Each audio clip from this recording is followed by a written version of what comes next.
केबे खटरू उठिब पुआ स्वाभाविक भावे जीवन यापन करिब कथा कइब चालिब बुलिब बापा सह कांधरे कांध मिसाई काम करिब एभली किछि कही गुमुरी गुमुरी कांदुछि गोटिए बापार मन।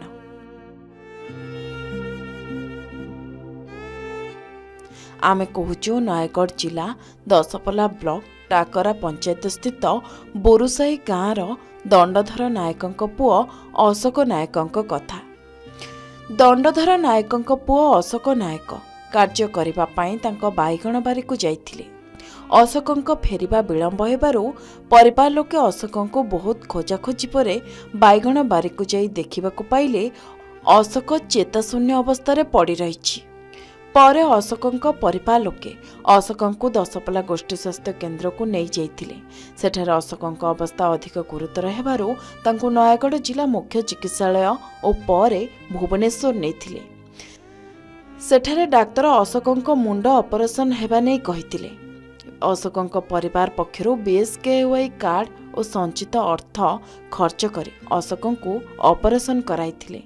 समस्त अर्थ सरीजिबारु शेषरे परिवार लोके अशोकंकु घर को नहीं आसीथिले।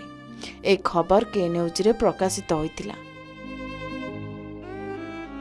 ए खबर देखि दशपल्लार अग्रणी स्वेच्छासेवी अनुष्ठान पवनपुत्र सेवा समिति अशोकंक घरे पहुंची तांको किछि सहायता जोगाई देबा सहित पुनश्च अशोकंकु मेडिकल नहीं चिकित्सा कराइबा पई अशोकंक परिवार लोकंक सहित आलोचना करथिले।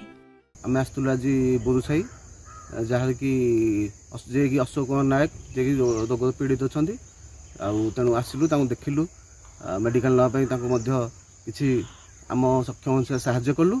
जय जगन्नाथ। आम आसुलु ये टाकेरा बोरुसाही गाँव को से गोटे न्यूज रे पचार होता आम शुणिक आसलु अशोक नायक देह असुस्थ था से मेडिकल भी फेरिक आसमती माँ सहित सहित भी आलोचना कलु जे कि से सुस्थ होगी आसबे बोली आम आलोचना कलु जे कि मेडिकल जिबे ट्रिटमेंट होगी आसबे बोली किसी आसिक सुखिला खाद्य देलु। दशपल्लार प्रियव्रत आचार्य रिपोर्ट के न्यूज ओडिशा।